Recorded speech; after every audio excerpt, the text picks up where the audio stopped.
আপনাদেরকে আবারও চেতনা চ্যানেলের প্রীতি এবং শুভেচ্ছা। আমরা আমাদের ধারাবাহিক যে এপিসোড, সেই এপিসোডের আরেকটা পর্বে চলে আসলাম। আপনারা জানেন যে বাংলাদেশ যুক্তরাষ্ট্রের সাথে একটা নিষিদ্ধ চুক্তি করেছে, যে চুক্তির মাধ্যমে বাংলাদেশকে আজীবনের জন্য আমেরিকার গোলাম বানানোর চেষ্টা করা হচ্ছে। প্রফেসর ইউনূস বাংলাদেশকে আমেরিকার কাছে আজীবনের গোলাম বানানোর যে চুক্তি করেছে, সেই চুক্তিটা আপনারা জানেন যে বাংলাদেশের একজন দেশপ্রেমিক কর্মকর্তা প্রকাশ করে দিয়েছেন এবং সে চাকরিটাও হারিয়েছে। তো ধারাবাহিকভাবে আমরা যে পয়েন্টগুলো নিয়ে কথা বলে আসছি, এবং এই ধারাবাহিকতায় আমরা এখন যে পয়েন্ট নিয়ে কথা বলবো সেটা হলো এই চুক্তির 10 নম্বর পেজ। এবং আমরা 10 নম্বর পেজের যে বিষয়টা নিয়ে কথা বলবো সেটা হচ্ছে বিনিয়োগ এবং ইনভেস্টমেন্টের ক্ষেত্রে যে চুক্তির কথাগুলো বলা হয়েছে। আমি একটু সঙ্গত কারণে বাংলাই বলছি, যেহেতু আমাদের বাংলার দর্শকগুলো বেশি। আমাদের কাছে এখানে ওই ওই চুক্তির অরিজিনাল ডকুমেন্টসটা আছে, সেটাও চাইলে আপনারা আমি আপনাদেরকে দেখাতে পারি। একটু আপনাদেরকে দেখাই নিচ্ছি। এই হচ্ছে অরিজিনাল চুক্তি, যেখানে 10 নম্বর পেজে আমরা একটু যদি যাই তাহলে আমরা দেখতে পারবো 10 নম্বর পেজে কি কি আছে। ইনভেস্টমেন্টের ক্ষেত্রে যেটা আছে সেটা আমি আপনাদেরকে একটু যদি দরকার হয় আমি ইংলিশে 2টা লাইন আমি আপনাদেরকে পড়ে শোনাই। এখানে ইনভেস্টমেন্টের ক্ষেত্রে যে কথাগুলো বলা হয়েছে, প্রথমে যেটা আসছে সেটা হচ্ছে যে আমাদের এই যে চুক্তিটা, সেই চুক্তিতে আসলে এদেরকে কি কি ফ্যাসিলিটিস দেওয়া হয়েছে সেই বিষয়গুলো আসলে আমরা পুরোপুরি নিয়ে আসবো। যেমন বাংলাদেশ ইনভেস্টমেন্টের কাছে Bangladesh shall remove the foreign ownership restriction that process various to US investors and exempt US investor from such restriction, including foreign equity caps of oil and gas, insurance and telecommunications. আমি একটু এই ক্ষেত্রে বাংলায় আবার চলে যাচ্ছে আমার দর্শকের সুবিধার্থে। সেটা হচ্ছে যে বলা হচ্ছে বাংলাদেশ এমন সব বিদেশি মালিকানা নিষেধাজ্ঞা আরোপ করবে যা যুক্তরাষ্ট্র বিনিয়োগের জন্য বাধা সৃষ্টি করে। মানে বাংলাদেশ এমন কোনো বিদেশি মালিকানা নিষেধাজ্ঞা অপসারণ করবে যেগুলো বাধা সৃষ্টি করে। এই নিষেধাজ্ঞার মধ্যে রয়েছে বিদেশি ইকুইটি বিনিয়োগ বা মার্কিন বিনিয়োগের অব্যাহতি তেল, গ্যাস, বীমা এবং টেলিকমিউনিকেশন খাতে। মানে এই খাতগুলোতে যত ধরনের রেস্ট্রিকশন আছে সেইগুলোকে বাংলাদেশ আমেরিকার জন্য উন্মুক্ত করে দিবে। কথাটা হচ্ছে এটা। 2 নম্বর পয়েন্টে যেটা বলা হচ্ছে বাংলাদেশ যুক্তরাষ্ট্রের বিনিয়োগকারীদের জন্য যেখানে প্রযোজ্য সেখানে অনাপত্তি সনদ মানে নো অবজেকশন সার্টিফিকেশন পাওয়ার সুনিশ্চিত করবে। তার মানে হচ্ছে আমেরিকা যেখানে বিনিয়োগ করার জন্য যেখানে দরকার হবে সেখানে তার জন্য নো অবজেকশন সার্টিফিকেশন দিতে হবে, এনওসি দিয়ে দিতে হবে। 3 নম্বর পয়েন্ট বাংলাদেশে যেটা বলা হয়েছে বাংলাদেশ অনুমোদন প্রক্রিয়া স্বচ্ছতা দক্ষতা বৃদ্ধি করবে যাতে মার্কিন বিনিয়োগকারীরা তাদের বিনিয়োগ সম্পর্কিত মূলধন স্বাধীনভাবে আন্তর্জাতিকভাবে গ্রহণযোগ্য মুদ্রায় বাংলাদেশে প্রবেশ ও বের করতে পারে। এজন্য বাংলাদেশ বিনিময় হারের বর্তমান বাজার হার বজায় রাখবে এবং একটি নির্দিষ্ট সময়সীমা অনুমোদন নিশ্চিত করতে স্পষ্ট নিয়ম কানুন প্রণয়ন কার্য করবে। 3টা পয়েন্ট আমার কাছে ব্যত্যয় ঘটেছে বলে মনে করি, আমাদের স্বার্থের ব্যত্যয় ঘটেছে। 1 নম্বর দেখেন যুক্তরাষ্ট্রের জন্য বলা হয়েছে বিনিয়োগের যত বাধা আছে সমস্তগুলো যুক্তরাষ্ট্রের জন্য ওপেন করে দিতে হবে। 2 নম্বর পয়েন্ট হচ্ছে যেখানে এভরিওয়্যার আমাদেরকে এনওসি দিয়ে দিতে হবে। 3 নম্বর যেটা হচ্ছে যে আন্তর্জাতিক মুদ্রায় এই টাকা তাদেরকে আনা এবং নেওয়ার ক্ষেত্রে সকল ধরনের ব্যারিয়ার তুলে ধরতে হবে। আমি আমাদের সাথে সংযুক্ত আছেন সাউথ ওয়েলস ইউনিভার্সিটির প্রফেসর আরিফ খান এবং আমার সাথে যুক্ত আছে বিশিষ্ট রাজনৈতিক বিশ্লেষক এবং রাজনীতিবিদ আমি জনাব শেখ ফরিদ। আমি প্রথমে একটু জনাব আরিফ খানের প্রফেসর আরিফ খানের যাব। আরিফ ভাই, আপনি একটু বলবেন যে এই যে 3টা পয়েন্ট আমি বললাম তার মাধ্যমে আমরা কি আমেরিকাকে কোনোভাবেই কোনো জায়গায় কি আটকাতে পারছি? আমাদের স্বার্থ কি কোনো অংশে মানে রক্ষিত হচ্ছে না সবকিছু বিকিয়ে দেওয়া হচ্ছে? এখানে তো সম্পূর্ণ যে একটা হেজেমনি স্বার্থ রক্ষার জন্য ওরা এই ধরনের চুক্তি করেছে। কারণ আপনি জানেন যে একটা পলিসির ক্ষেত্রে 2টি দেশের দ্বিপাক্ষিক যেটাকে বলা হয় বায়োল্যাটারাল, মাল্টিল্যাটারাল কিংবা বায়োল্যাটারাল। যেমন WTO হচ্ছে মাল্টিল্যাটারাল আর আপনার দ্বিপাক্ষিক যেটা বায়োল্যাটারাল। তো বায়োল্যাটারাল চুক্তির ক্ষেত্রে দুই পক্ষের যে মানে স্বার্থ সংশ্লিষ্টতা তো এখানে কোনো ক্ষেত্রে দেখা যাচ্ছে না। শুধু এক পক্ষের কন্ডিশন দেওয়া হচ্ছে যে আমেরিকা থেকে কন্ডিশন দেওয়া হচ্ছে যে তুমি এটা মানবে, না হলে তোমার সাথে আমাদের কোন রকম এক্সপোর্ট ইম্পোর্টের হবে না। মানে বাংলাদেশকে এক ধরনের থ্রেট দেওয়া হচ্ছে। কারণ বাংলাদেশে এখন তারা ট্যারিফ বাড়িয়ে দিয়েছে 35%, আগে যেটা 15% ছিল। সো 15% কে যদি 35% ইনক্রিজ করা হয় তাহলে তো 15 + 35 এটা তো অনেক বেশি হয়ে যাচ্ছে। তো সেইটাকে যেহেতু তারা ডিপ্লোম্যাটিক লেভেলে কোনোভাবেই আমেরিকার সাথে ডিপ্লোম্যাটিক চ্যানেলে তারা গুড ডিপ্লোমেসি করতে পারেনি। It was a total disaster of diplomacy ground field. সে কারণে তারা এই ধরনের একপাক্ষিক চুক্তি নিয়ে তারা কথা বলছে, যেটা সম্পূর্ণ অন্যায্য এবং অসচ্য। জি। জনাব শেখ ফরিদ, আপনি শুনলেন, মানে এখানে আপনার মার্কিন যুক্তরাষ্ট্রের সমস্ত কিছু আপনাকে একদম পানির মতো সহজ করে দিতে হবে। এবং ৪ নম্বর পয়েন্টে আরেকটা বলা হয়েছে যে বাংলাদেশ মার্কিন প্রতিষ্ঠানের প্রতি বকেয়া পাওনার নিষ্পত্তি বিলম্ব ছাড়াই করবে। আন্তর্জাতিক মুদ্রা তহবিলের আইএমএফ এর অর্থায়ন কর্মসূচির প্রতিশ্রুতিতে সামঞ্জস্য রেখে। তার মানে একটা ক্ষেত্রেও তো আমি আমেরিকাকে কোনো জায়গায় বাধা দিতে পারি না। ওরা মানে অবাধে আমাদের দেশে যা খুশি করবে, যা খুশি বিনিয়োগ করবে, যা খুশি নিয়ে যাবে, আমাদেরকে বাধা দেওয়ার কোনো স্কোপ নেই। কোথায় যাচ্ছি আমরা? আসলে মানে আমি এই চুক্তিটি সম্পর্কে যত জানতেছি ততই মনে হচ্ছে আমি বোধহয় এই দেশের নাগরিক না, অথবা মনে হচ্ছে এই বাংলাদেশ একটি স্বাধীন দেশ নয়। মানে এগুলো তো একটা শিশুও চুক্তি করবে না এইভাবে। মানে বাংলাদেশে একটা শিশুকেও যদি আপনি এই ধরনের বলেন তার বাড়ির সাথেই চুক্তি হবে বা তার সমাজে বা তার গ্রামে এরকম চুক্তি করবে, এটা মেনে নেবে না। কিন্তু বাংলাদেশের বুদ্ধিজীবীরা এখন কোথায়? বাংলাদেশের সো কল্ড সাংবাদিকেরা এখন কোথায়? হয়তো তারা বলবেন আমরা সাংবাদিকেরা ভয়ে চুপ আছে, রাজনৈতিক নেতারা জানের ভয়ে পালিয়ে আছে। এটা তো আরো ভয়ঙ্কর ব্যাপার, এগুলো নিয়ে কথা বলতে হবে। রাজনীতি করার উদ্দেশ্য কি? দেশ এবং জনগণের নিরাপত্তাই দেবে রাজনীতিবিদেরা। শুধু নিরাপত্তা না, আরো সুন্দর, সুস্থ এবং সুষ্ঠু জীবনযাপন পরিচালনা করার, নিরাপত্তা দেওয়ার দায়িত্ব রাজনীতিবিদদের। সেই সাথে বাংলাদেশের বুদ্ধিজীবীদের কাজ কি? এগুলো তুলে ধরা। কিন্তু আমরা দেখতে পারতেছি যে কেউ কথা বলতেছেন না। এটা আমাদের দুর্ভাগ্য। কিন্তু আমাদের সৌভাগ্য, আমাদের বাংলাদেশে দু একজন প্রফেসর আরিফ খান রয়েছেন, যাদের কল্যাণে আমরা জানতে পারতেছি। এবং আপনি বিশ্বাস করেন, আমি এখানে আলোচনা, আমি আমি কঠোর সমালোচক। আমি এখানে সমালোচনা করতে চাচ্ছি না এই ব্যাপারে। আমি চাচ্ছি ডক্টর প্রফেসর আরিফ খানের এই কথাগুলো আপনারা শুনুন এবং এটা নিয়ে জনমত তৈরি করবেন। আমি দর্শকদের বলবো, আপনারা বাংলাদেশে, এটা দলের বিষয় না, আমি কোনো দলের প্রশ্নে এখানে বলবো না, আমি কোনো রাজনীতিই টানবো না, আমি এখানে টানতে চাইও না। কারণ এখন যে প্রশ্নগুলো এই চুক্তিতে প্রফেসর খান যেগুলো তুলে ধরতেছেন, আমার আমার তো কান্না আসতেছে। আমি তো মনে করতেছি 5ই আগস্টের পর যে ষড়যন্ত্র হয়েছে এবং এখন হচ্ছে, তার চেয়ে এটা ভয়াবহ। যে দেশের মানুষের স্বাস্থ্য ঝুঁকিতে থাকবে, যে দেশের সার্বভৌমত্ব, এই চুক্তিতে কোথায় সার্বভৌমত্ব আছে? হ্যাঁ, যারা এখানে কথায় কথায় বলে। জি। ফরিদ ভাই, আমি আবার একটু যেতে চাই। এখানে চুক্তির মাঝখানে যে পেজগুলো আছে সেগুলোতে আমি গতানুগতিক ধরে নিচ্ছি, কিন্তু আমরা যদি এবার 14 নম্বর পেজে যাই, 14 নম্বর পেজে স্পেশালি আমরা যদি পয়েন্টটাতে যাই, সেখানে হচ্ছে শুল্ক বাণিজ্য এবং সুবিধা সমূহ। আপনি 14 নম্বর পেজে যদি আমরা যাই, সেখানে যে জিনিসটা দাঁড়াচ্ছে, এইটা আপনাকে মানে প্রফেসর আরিফ, উনি একজন অর্থনীতিবিদ, উনি খুব ভালো বলতে পারবে। আমরা ওনার কাছ থেকে এখানে একটু ডিটেল আলোচনা চাইবো।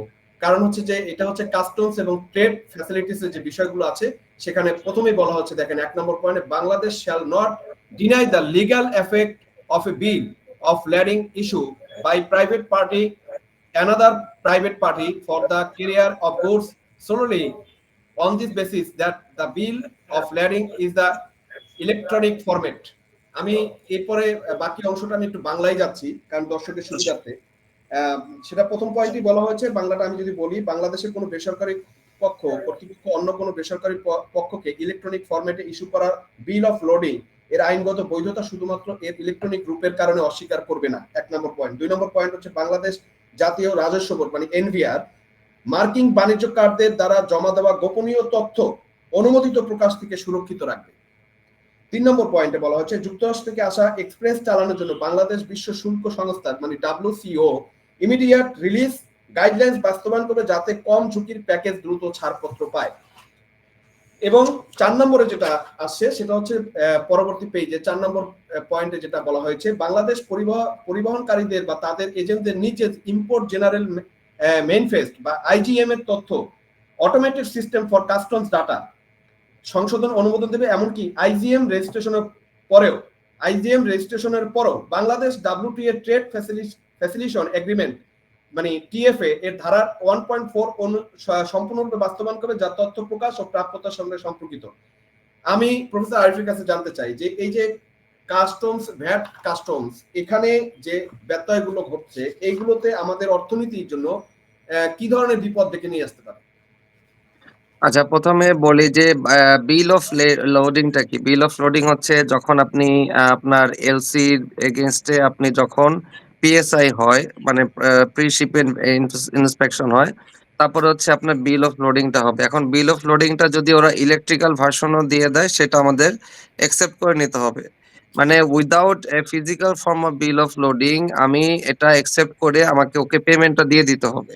মানে বুঝতে পারছেন? আপনি আপনার শিপমেন্টটা এখনো আপনার দিকে আসেনি। আপনি বিল অফ লোডিংটা, ফিজিক্যাল বিল অফ লোডিং আসার আগে আপনি online bill of loading accept করলে যেটা হবে যে ওর যে ব্যাংক, এক্সপোর্টারের যে ব্যাংক, আমেরিকা থেকে যা এক্সপোর্ট হবে সেই ব্যাংকে কিন্তু আমার দেশের ইম্পোর্টার তাকে টাকা দিয়ে দিতে বাধ্য। কারণ বিল অফ লোডিং এটাকে জি, গ্রহণযোগ্য করা হচ্ছে। ঠিক আছে? এরপরে মানে হাস্যকর জিনিসগুলো। এবার মানুষ মানে কে কে এভাবে ব্যবসা করতে পারবে? এটা তো টোটালি ইন রিস্ক। তারপরে WCO ইমিডিয়েটলি রিলিজ গাইডলাইন বাস্তবায়ন করবে। মানে কম ঝুঁকির প্যাকেজ দ্রুত ছাড় পাতে হবে। মানে ঝুঁকি থাকা সত্ত্বেও এটাকে দ্রুত ছাড় দিয়ে দিতে হবে। হ্যাঁ? কোনো আপনার এনওসি পর্যন্ত দিয়ে দিতে হবে। নো অবজেকশন সার্টিফিকেট দিয়ে দিতে হবে। হুম, বাংলাদেশে পরিবহনকারীদের এজেন্টদের নিজ যে সংশোধনে অনুমতি দেবে, এমনকি আইজিএম রেজিস্ট্রেশনের পরেও। মানে আপনার বাইরে থেকে সাধারণত এসডিএস এবং আইজিএম যে সার্টিফিকেশন হয় যে আমার যে দেশে যে খাবারটা যে খাদ্যপণ্য ঢুকছে এটা আমাদের দেশের জন্য কোন রকম ঝুঁকি নাই। তো সেইটা বাংলাদেশে যারা পরিবহন করে তাদের এজেন্টদেরকে দিয়ে দিতে হবে। মানে ওদের যে কোঅপারেটিভ যারা নাকি ওই দেশে কোঅপারেটিভ, যারা এজেন্ট হিসেবে বাংলাদেশে কে এক্সপোর্ট করবে, এই এজেন্টদেরকে আমাদের সব রকমের অনুমোদন দিয়ে দিতে হবে। মানে এটা হচ্ছে মানে আমাদের দেশটাকে সম্পূর্ণ ওদের দেশের কোঅপারেটিভের হাতে ইজারা দিয়ে দেওয়া হচ্ছে আরকি। মানে আমাদের খাদ্য পণ্যের সবকিছু। এখন আমার কথা হচ্ছে যে আমরা কেন একটা ৭ সমুদ্র ৬ নদীর ওই পারে একটা পরাশক্তির কাছে এতটা জিম্মি হবো? কারণ আ এই যে সব জিনিসগুলো এখানে কিন্তু WTO এবং আপনার WCO এবং IGM এই সব জিনিসগুলো হচ্ছে IMF এর টুল। এখন আমি বলি, এর আগে একদিন আমি আপনাকে বলেছিলাম যে ওই যে আইএমএফ এর দালালি আর ভারত বিদ্বেষী এই জিনিসটা কি? এটার ভিতরে একটা যোগ সংযোগ আছে। যোগ সংযোগ হচ্ছে এইটা যে ব্রিটিশ ভারতবর্ষ যখন ছিল, ব্রিটেন যখন ভারতবর্ষ ছেড়ে চলে যায়, তখন ব্রিটেন চিন্তা করে যে তখন তো পৃথিবী ইন্ডাস্ট্রিয়ালাইজেশন এর যুগ ছিল না। তখন এগ্রিকালচারাল প্রোডাক্ট দিয়ে হচ্ছে জিডিপির আ বেশিরভাগ অংশ দখল করে থাকতো সারা পৃথিবীতে। গ্লোবাল জিডিপির মেজরিটি ছিল এগ্রিকালচারাল প্রোডাকশন। তো সেখানে ভারতবর্ষ ছিল পৃথিবীর সবচেয়ে বড় ফুড বাস্কেট। এরপরে ছিল হচ্ছে আ আ আপনার অস্ট্রেলিয়া এবং আমেরিকা। এখন ব্রিটেন যখন ভারতবর্ষের নিয়ন্ত্রণ হারিয়ে ফেলে, তখন সে চিন্তা করলো ব্রিটিশ কোঅপারেটিভসরা যে ব্যবসা করতো, যে আপনার ওদের ব্যাংকের মাধ্যমে ওদের কর্পোরেশন গুলো অস্ট্রেলিয়া এবং আমেরিকা ফুড বাস্কেট গুলো নিয়ন্ত্রণ করতো। ওরা চিন্তা করলো যে ভারতবর্ষ যেহেতু নিয়ন্ত্রণ হারিয়ে গেছে, তাহলে ভারতবর্ষ যদি উৎপাদন কন্টিনিউ রাখে তাহলে ওদের যে অন্যান্য নিয়ন্ত্রিত যে কোঅপারেটিভদের যে ফুড বাস্কেট, সেখান থেকে ওরা গ্লোবাল জিডিপির ওরা নিয়ন্ত্রণ হারিয়ে ফেলবে। তো সেজন্য কি করতে হবে? ভারতকে ৩ টা টুকরা করা হলো এবং এই ৩ টা টুকরার মধ্যে সবচেয়ে বেশি খাদ্য উৎপাদন হইতো হচ্ছে আপনার আ আ বাংলা প্রেসিডেন্ট, ওই সময়কার বাংলা প্রেসিডেন্ট যে অবিভক্ত বাংলা যেটা ছিল, সেখানে বেশি পলি মাটি আসতো কারণ বেশি নদী ছিল। এখন নদীগুলোর উৎপত্তিস্থল সব হিমালয়, ভারতে। ইভেন পাকিস্তানের সিন্ধু নদীর উৎপত্তিস্থলও হচ্ছে হিমালয়। এখন পাকিস্তান যদি ভারত বিদ্বেষী থাকে, বাংলাদেশ যদি ভারত বিদ্বেষী থাকে, তাহলে কি হবে? নদীর গতিপথ ব্যাহত হবে। ২ দেশের মধ্যে দ্বন্দ্ব থাকবে। তাহলে হয় কোন সময় খরা হবে, আর না হয় কোন সময় বন্যা হবে। আর এইটা কিন্তু এখনো বিদ্যমান। এখনো বিদ্যমান কি কারণে?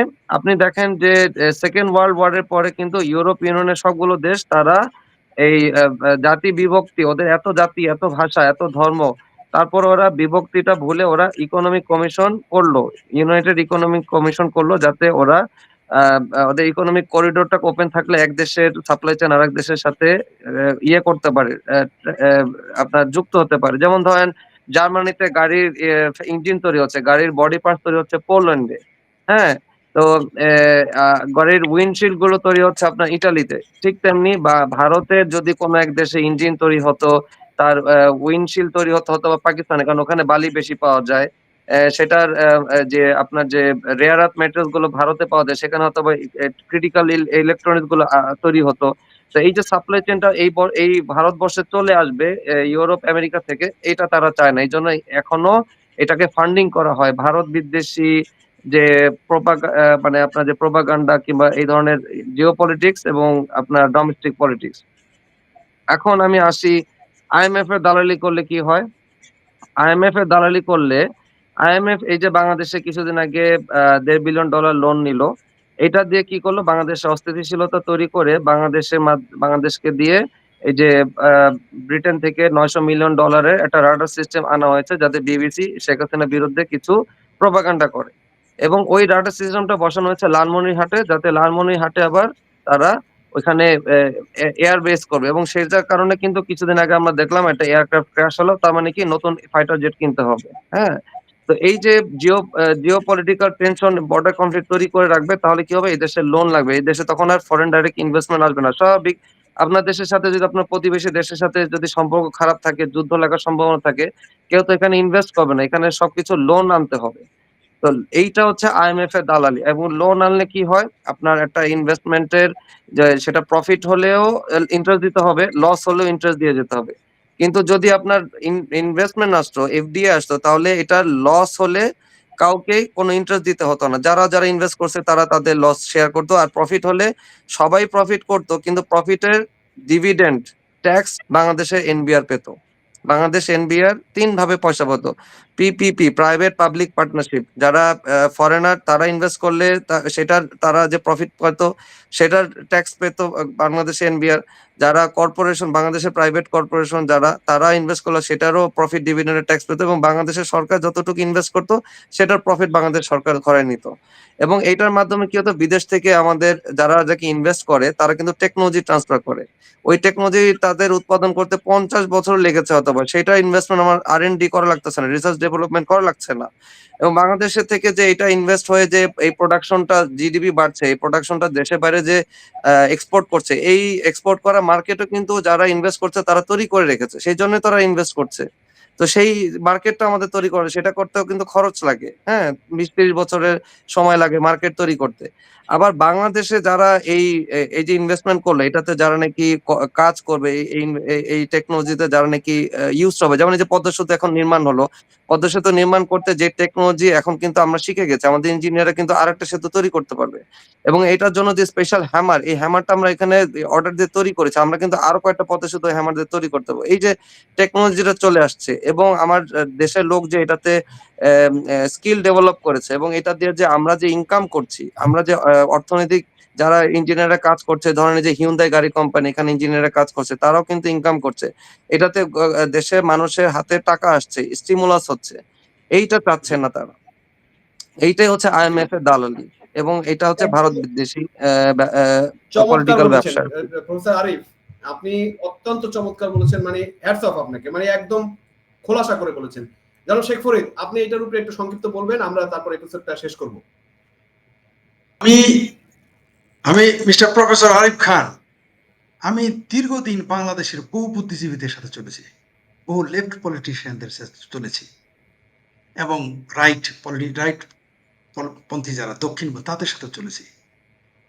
আমি অবাক হয়ে গেলাম আপনাকে, আমি আমি প্রাউড ফিল করতেছি আপনি আমার বাংলাদেশী।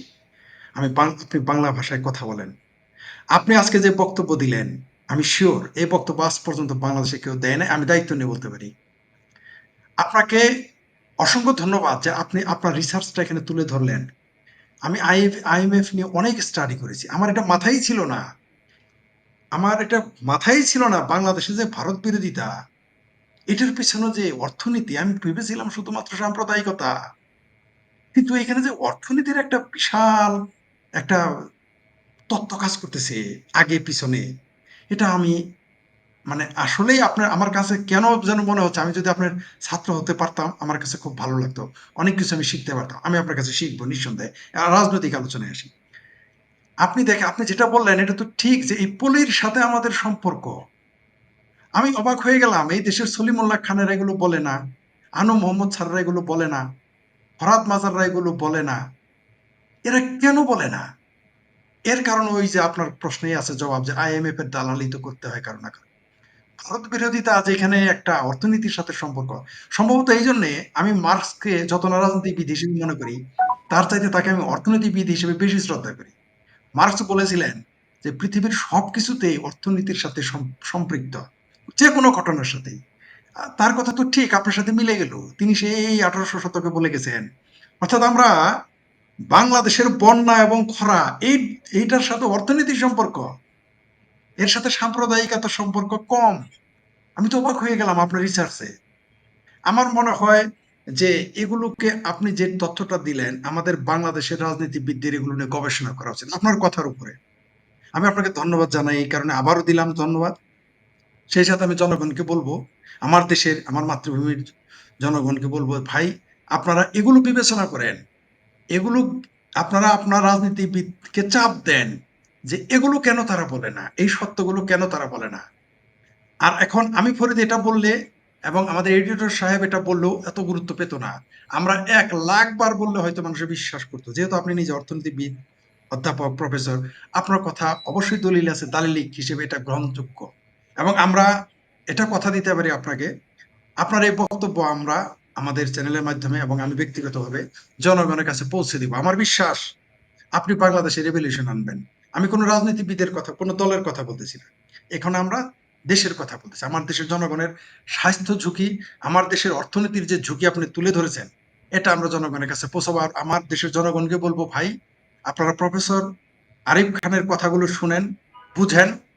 অন্ধভাবে কোনো রাজনৈতিক দলকে, কোনো ব্যক্তিকে নোবেল লরিয়েট হলেই সে শ্রেষ্ঠ না। এই কথা তো বলা উচিত ছিল ডক্টর প্রফেসর ইউনূসে, কিন্তু আমরা এখানে আরিফ খানের কাছে শুনলাম। আপনাকে অসংখ্য ধন্যবাদ। আবার দ্বিতীয় পর্বে আপনার সাথে আলোচনা হবে। জি, ধন্যবাদ আরিফ, প্রফেসর আরিফ, ধন্যবাদ শেখ ফরিদ। মানে এই আলোচনাটা আমি শেষ করতে চেয়েছিলাম 15 মিনিটের ভিতরে, অলরেডি 22 মিনিট ওভার। মানে এত গুরুগম্ভীর এবং এত তথ্যবহুল, মানে এটাকে আমাদের হ্যাটসঅ্যাপ করা বলা ছাড়া কোনো কথা নাই। মানে এই আলোচনাটা, এই চুক্তিটার অন্তর্নিহিত গভীরে যে কত ব্যত্যয় রয়ে গেছে, বাংলাদেশকে গোলাম বানানোর জন্য যে কত ধরনের পথ রয়ে গেছে, সেটা কিন্তু আমরা ডিসক্লোজ করার চেষ্টা করেছি এবং আমরা মনে করি আমরা একটা বড় অংশ করেছি, কিন্তু পুরাটা হয়তো এখনো পারিনি। আরো পারবো। পরের অংশটা কিন্তু আরো ইম্পর্টেন্ট। কেন? পরের অংশটায় আসবে কেন আজকে মাইলস্টোনের ঘটনা ঘটলো, কেন আজকে বাংলাদেশে 26টা বিমান কেনার কথা আসতেছে, প্রত্যেকটা জিনিস আমরা এখানে তুলে আসবো। পরের পর্বটা আরো গুরুত্বপূর্ণ এবং দর্শকদের বলবো আপনারা আমাদের পরের লাস্ট পর্বেও থাকবেন অবশ্যই। আমরা এই পরের পর্বটা শেষ করবো এবং চেষ্টা করবো সংক্ষিপ্ত কাজ শেষ করার জন্য। ধন্যবাদ আরিফ এবং দর্শকদের যারা দেখবেন তাদেরকে আমাদের আগাম শুভেচ্ছা জানিয়ে রাখছি। ধন্যবাদ সবাইকে।